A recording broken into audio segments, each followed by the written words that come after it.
Dear students, good morning to you all. This is Aditya Ranjan welcoming to you all in this today's biology class which is organized for standard 9th. So पिछली कक्षा में हम लोगों ने fundamental unit of life यानी कि cell के बारे में उन आधारभूत तथ्यों का रैपिड रिवीजन किया था। जो चीजें अगर होती हैं तो क्यों होती हैं, उनका क्या यूजेस है। फाइन। तो इसी संदर्भ में एक दो चीजें छूट गई थी, जैसे कि सेल डिवीजन हालांकि आपके स्टैंडर्ड 9 का सिलेबस का मुख्य भाग नहीं है। ये पार्शियली आपको जानकारी इसकी हो कि there is a word like cell division, though it is the topic of higher level standard 11 और 12th level minimum, but over here CBSE has added this topic also only to intro. तो आज हम लोग cell division की चर्चा करेंगे rapid revision में एक बार फिर रिवाइज करते हुए, और दूसरा ऑस्मोसिस एंड डिफ्यूजन के डिफरेंट केसेस की चर्चा करेंगे। तो इन दो चीजों पे आज हमारी बात होगी। तो चलिए सबसे पहले सेल डिवीजन। ये सेल डिवीजन होता क्या? वी ऑल नो कि this is the tendency of a cell to divide, ठीक है, just to form new kind of cells. This is the tendency of division which is present inside the cell. आपको याद होगा जैसे हम लोगों ने 3 टेनेट्स ऑफ सेल थ्योरी या the main postulates of cell theory हमने पढ़ी थी, तो उसमें हमने सबसे पहला टर्म पढ़ा था और कल भी रिवाइज किया था कि all cells are made up of pre existing cells, ठीक है। तो ये जो सेल्स होते हैं वो अपने प्री एग्जिस्टिंग सेल्स से कैसे बनते हैं, ठीक है। तो the process by which new sales are being formed from their pre-existing cells. In nutshell, this is called cell division. संक्षिप्त रूप में सेल डिवीजन नए सेल के निर्माण की वह प्रक्रिया है जिसके माध्यम से कोई पूर्ववर्ती विद्यमान सेल से नए सेल्स का निर्माण होता है। फाइन। तो अब ये सेल डिवीजन जो है वो कितने तरह का होता है?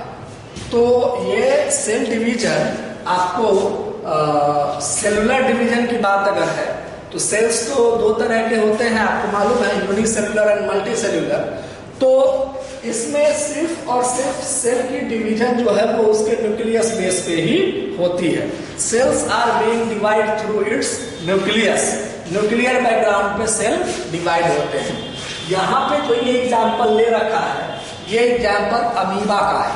प्रोटोजोइक रिप्रोडक्शन में प्रोटोजोइक सेल डिवीजन का ये एग्जाम्पल है यूनिसेलुलर बॉडी से, कि एक सेल का कोई बॉडी अगर है, मान लीजिए कि this is our the first cell which has to be divide. Fine.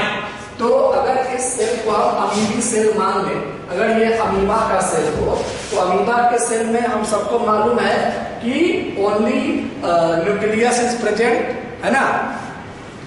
तो क्या है कि दिस इज न्यूक्लियस, ये अमीबा के सेल का न्यूक्लियस है, जो क्या होता है कि बाय द टाइम सबसे पहले ये सेल है, ये हमारा अमीबा का एक नॉर्मल सा सेल है, जो कि यहाँ आप इसको थोड़ा सा ऐसे भी कर सकते हैं, थोड़ा सा ऑलमोस्ट आप इसको इस तरह से भी कर सकते हैं, ठीक।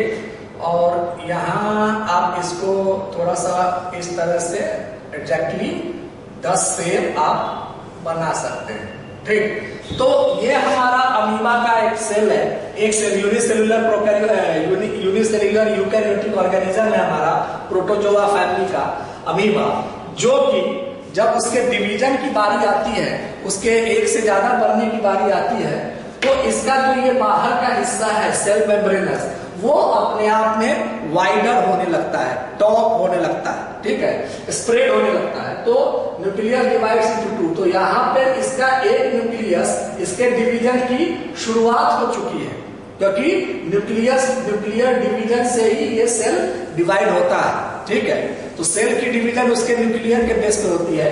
तो ये इसका न्यूक्लियस हो गया और ये एक सेल वाला ये अमीबा हो गया।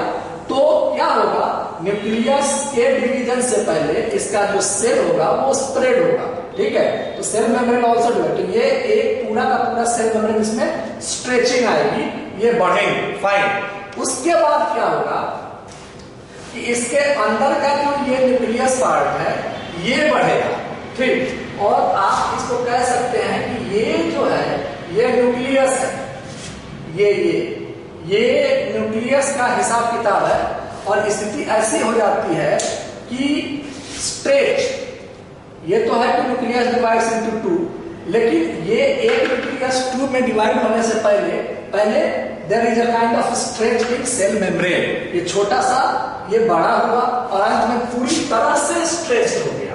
और दो तरह से स्ट्रेच होते होते एक वो मैक्सिमम ऑप्टिमम लेवल आती है जब ये एक न्यूक्लियस दो न्यूक्लियस बन करके तो दो different cell exactly same as the previous अपना सेल बना लेता है। तो यहाँ देखा आपने nucleus divides into two, cell division में होता क्या है, तो the nucleus of the cell just gets divides into two, ये टॉपिक हो गया।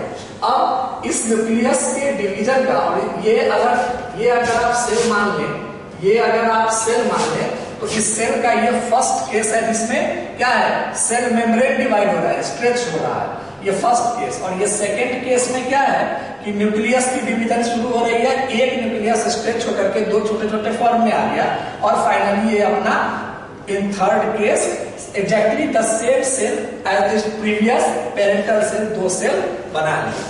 तो ये है आपका सेल डिवीजन। कि अब सेल डिवीजन में होता क्या है, अगर सिग्निफिकेंसेस की चर्चा करें तो two new cells are formed, दो नए सेल्स बनते हैं, which are exactly same as its previous cell, यानी कि पेरेंटल सेल। हूबहू ये दोनों सेल अपने पेरेंटल सेल के एग्जैक्टली सेम है। ठीक है, बट इनका जो प्रोसेस है वो first, second and third, 3 stages की प्रोसेस है। स्टेज 1 ये मेम्ब्रेनस लेवल पे स्ट्रेच होना शुरू करते हैं।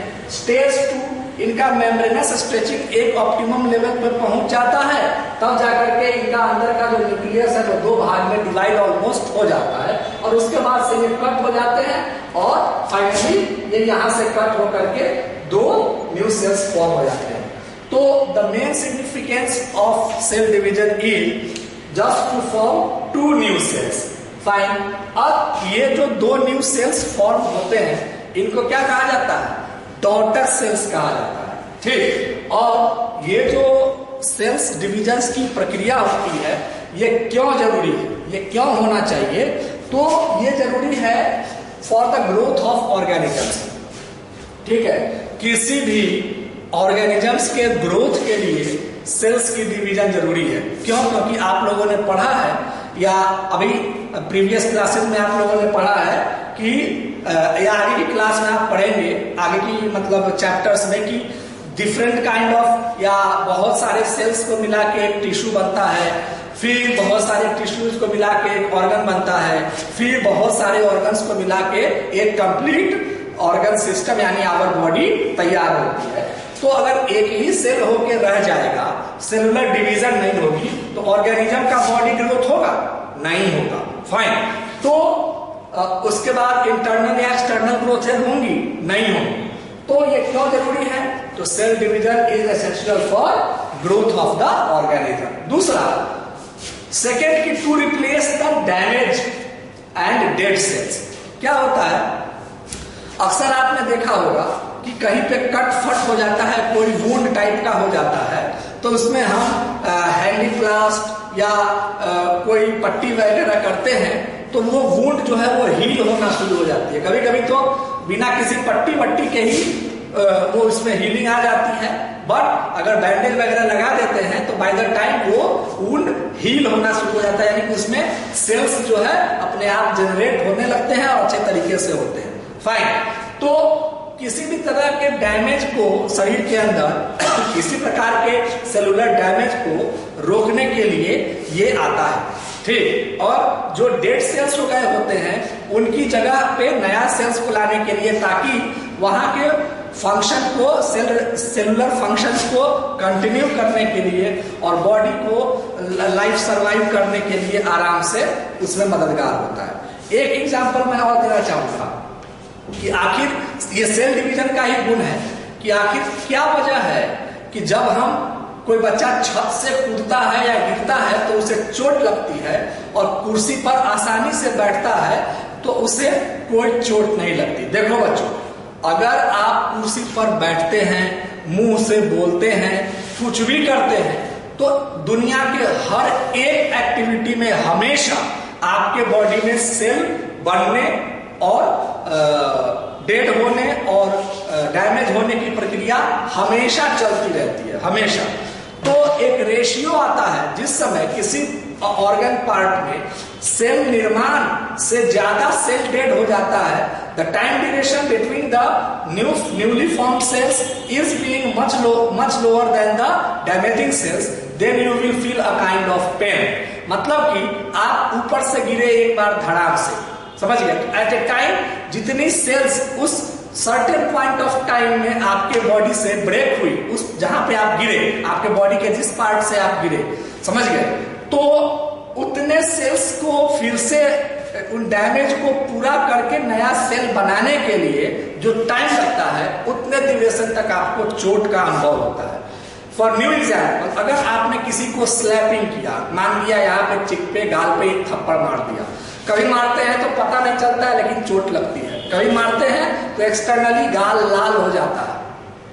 तो इसका क्या मतलब है? मतलब यह है कि आपने जब थप्पड़ जड़ा किसी को तो मैटर यह है कि जो चिक के सेल्स होते हैं वो कैसे डैमेज हुए हैं। तो गाल पूरी तरह से लाल होने का मतलब है कि damage of cells in our cheek जो है वो बहुत ज्यादा है, इतना ज्यादा है कि उसके न्यूली फॉर्म्ड ऑफ चिक सेल्स की तुलना बहुत कम है, इसलिए वो पूरा रेडिश हो जाता है और 2-4 घंटे में आप देखते हैं कि वो फिर से बराबर हो जाता है। लेकिन चोट लगती रहती है, चोट दर्द महसूस होता है। क्यों?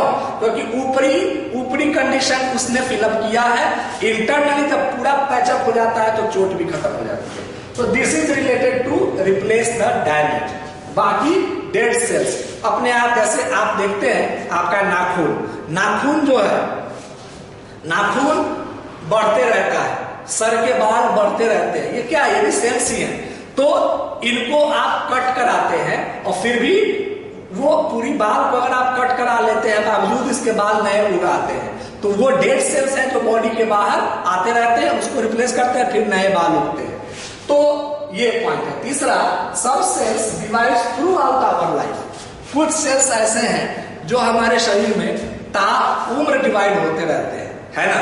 लेकिन एक सेल ऐसा है जो अगर एक बार डेड हो गया तो दोबारा नहीं बन सकता, वो है नर्व सेल्स। तो इस तरह से हमने सेल डिवीजन पढ़ा। सेल डिवीजन में हमने किन किन चीजों की चर्चा की? तो सेल डिवीजन में हमने चर्चा की कि सेल डिवीजन होता क्या है, सेल डिवीजन कैसे होता है, सेल डिवीजन की क्या क्या सिग्निफिकेंसेस होती हैं और सेल डिवीजन के क्या क्या रोल है। तो this is whole about our cell division. अब इसी सेल डिवीजन में एक और टर्म आता है जो आपको जानना जरूरी है, क्रोमोसोम का। समझ गए? तो सेल के अंदर न्यूक्लियस में पाया जाने वाला एक थ्रेड लाइक स्ट्रक्चर है chromosome. Suppose this is nucleus, तो इस न्यूक्लियस के अंदर पाया जाने वाला एक थ्रेड लाइक स्ट्रक्चर है क्रोमोसोम, जो कि बना होता है किस चीज से? प्रोटीन से बना होता है। और ये जो है या तो प्रोटीन से या सिंगल डीएनए से मिलके बनता है, ठीक है। और ये इस क्रोमोसोम की सबसे अधिक खासियत क्या है कि यह क्रोमोसोम जो भी जेनेटिक इंफॉर्मेशन होती है पेरेंट्स की, वो उनके ऑफस्प्रिंग में from first generation to the next generation transfer करता है। हम सभी जानते हैं ना कि माता पिता के गुण उनके बच्चों में आते हैं, क्यों? Just because of this chromosomes. तो एक बार रिकॉल कर लें, this chromosome is nothing but just you can say thread like structure which is either made up of proteins or a single DNA found inside the nucleus of a cell, and these are responsible for the transferring of genetic materials or the genetic property from the parental generation to the next offspring generation, यानी माता पिता के गुण बच्चों में transfer करते हैं। So by this we have already studied and whitewashed regarding cell division and chromosomes। अब हमारे टॉपिक का एक छोटा सा हिस्सा बच गया, वो है ऑस्मोसिस। तो ऑस्मोसिस और डिफ्यूजन, इसकी चर्चा तो हमने कल की थी, लेकिन इसके तीन स्टेप्स होते हैं जो कि hypotonic, isotonic and hypertonic solution के रूप में रहते हैं, क्योंकि ये ऑस्मोसिस एंड डिफ्यूजन ये सॉल्यूशन का हिसाब किताब है, सॉल्यूशन में ये चीजें पाई जाती हैं। तो इस ऑस्मोसिस के कारण ये तीन तरह के केसेस होते हैं। एक हाइपोटोनिक सॉल्यूशन हमारा हाइपोटोनिक हो जाता है, एक आइसोटोनिक और एक हाइपरटोनिक सॉल्यूशन हो जाता है। तो इन तीनों को हम एक बार समझते हैं, पहले पढ़ते हैं कि ये हाइपोटोनिक है क्या। तो मान लीजिए, सपोज कीजिए कि this is our solution, okay, कोई हमारा एक ये मीडियम है, ये कोई हमारा एक मीडियम है सॉल्यूशन का। तो इसमें क्या है कि if the medium surrounding the cell has higher water concentration, इसमें कोई एक सेल रख दिया गया, मान लीजिए कि दिस इज पोटैटो, अगर ये आलू है, पोटैटो है, पोटैटो के सेल्स हो गए, ये डाल दिए। तो सबसे पहले क्या है कि इस सेल के सराउंडिंग जो है वाटर का कंसंट्रेशन अगर हायर हो तो क्या होगा, तो ये होगा कि cell will gain water by osmosis. तो इसके अंदर पानी ऑस्मोसिस के through from higher water concentration to lower region of concentration inside the cell, पानी में क्या होगा, ये cell of this potato is just starting to observe the water. Then क्या होगा कि water molecules free to pass across the cell membrane in both directions, but more water will come into the cell than will leave। तो इस तरीके से क्या होगा, तो इस आलू में, इस पोटैटो में स्वेलिंग आ जाएगी, ये फूल जाएगा, बाय द टाइम ये ब्रस्ट भी कर सकता है। तो ये रहा आपको हाइपोटोनिक सॉल्यूशन। दूसरा आता है आइसोटोनिक सॉल्यूशन। अगर कॉन्सेंट्रेशन ऑफ वाटर, इसके वाटर का कॉन्सेंट्रेशन इस सेल के कॉन्सेंट्रेशन के एग्जैक्ट इक्वल हो जाए, तो कोई भी वाटर का मूवमेंट किसी भी इस सेल के अक्रॉस नहीं होगा, जो जहां है वैसे ही रहेगा। This is all about isotonic solution. क्यों? क्योंकि water crosses the cell membrane in both direction, but the amount going in it is the same to come out, so there will be no movement of water. और तीसरा hypertonic, अगर medium का, इस medium का water concentration लो हो जाए इस cell के कंसंट्रेशन से, उस केस में क्या होगा, उस केस में ये होगा कि cell will lose the water by osmosis. मतलब इस सेल की जो पानी है, इस सेल के अंदर का जो वाटर है वो भी लूज हो जाएगा, यानी इसके अंदर का वाटर भी लूज हो जाएगा। और इससे क्या होगा कि water crosses against the cell membrane is in both direction, but this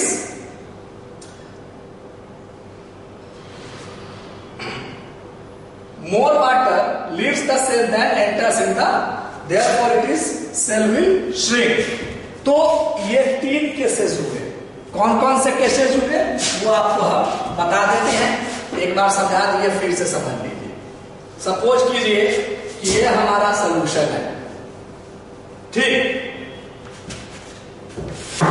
case 1, पहले केस में एक जो सब्सटेंस आपने पुट किया कहाँ, inside any medium any solution, तो इस सोल्यूशन का अगर वाटर कंसंट्रेशन हायर है इस सब्सटेंस के whatever we have put inside the solution उसके कंसंट्रेशन से, तो ऑस्मोसिस के through higher water concentration from higher region will move to lower region, मतलब इस सब्सटेंस में पानी की स्वेलिंग होगी, ये सब्सटेंस फूलेगा, ब्रस्ट हो जाएगा। दूसरा केस होता है आइसोटोनिक सॉल्यूशन। अगर मीडियम के वाटर का या सॉल्वेंट का कंसंट्रेशन मीडियम में जो अभी हमने सब्सटेंस पुट किया है उसके कंसंट्रेशन के एग्जैक्टली इक्वल हो, तो जितना मूवमेंट, जितना अक्रॉस मूवमेंट इनसाइड होगा वाटर का उतना ही बाहर भी होगा, दोनों जगह चीजें सेम होंगी। इस केस में पानी का मूवमेंट नहीं होगा, वो मूवमेंट अंदर नहीं जाएगा सेल के अंदर, सेल के अक्रॉस, सेल मेम्ब्रेन के अक्रॉस। तीसरा है कि अगर वाटर कंसंट्रेशन और the solvent concentration inside the medium is much lower than the substance whatever we have put in it, then क्या होगा, उस केस में ऑस्मोसिस के कारण ही क्या होगा कि जो भी मटेरियल आपने उसमें पुट किया हुआ है उसके अंदर का पानी बाहर आना शुरू करेगा, और वो अगर ऐसे टाइट है तो वो ऐसे श्रिंक हो जाएगा, सूख जाएगा सारा पानी, उसका पूरा मटेरियल, पूरा वाटर उसका निकल जाएगा। तो these are the 3 cases of the osmosis, और यही वजह है कि ऑस्मोसिस को स्पेशल केस ऑफ डिफ्यूजन कहा जाता है। अब भाई डिफ्यूजन क्या है? तो डिफ्यूजन के बारे में तो हम सभी जानते हैं कि किसी भी सब्सटेंस का movement from spontaneous movement from higher concentration to lower concentration, normally किसी भी रूप में, आइदर फॉरवर्ड डायरेक्शन और बैकवर्ड डायरेक्शन, कहीं भी, एनीवे स्पॉन्टेनियस मूवमेंट कैसे भी हायर से लोअर रीजन में। अब उस स्पॉन्टेनियस मूवमेंट का ही उदाहरण है कि इधर हाइपरटोनिक सॉल्यूशन में क्या हुआ, हाइपरटोनिक सॉल्यूशन के केस में यह हुआ कि इनसाइड हमारा जो वाटर था वो, इनसाइड जो हमारा वाटर था वो एक सब्सटेंस हमने पुट किया हुआ था, तो जब आउटसाइड यानी कि मीडियम में वाटर का कंसंट्रेशन लोअर है तो हायर किधर है, तो वाटर का कंसंट्रेशन हायर हो गया inside the substance whatever put inside the water, तो उसके कंसंट्रेशन से यानी कि सब्सटेंस में से वाटर का मूवमेंट चालू हो गया, और इस तरह से वो सब्सटेंस से वाटर श्रिंक हो गया, श्रिंकेज आ गई। तो किसी भी रूप में ये ऑस्मोसिस डिफ्यूजन का स्पेशल केस हो गया, यानी कि डिफ्यूजन में बताता है ना कि किसी भी रूप में हायर से लोअर रीजन में ही वाटर मूव करेगा, ठीक है, मतलब कोई सब्सटेंस मूव करेगा, लेकिन ऑस्मोसिस बताता है कि हायर से लोअर रीजन में वाटर या कोई सॉल्वेंट मूव करेगा।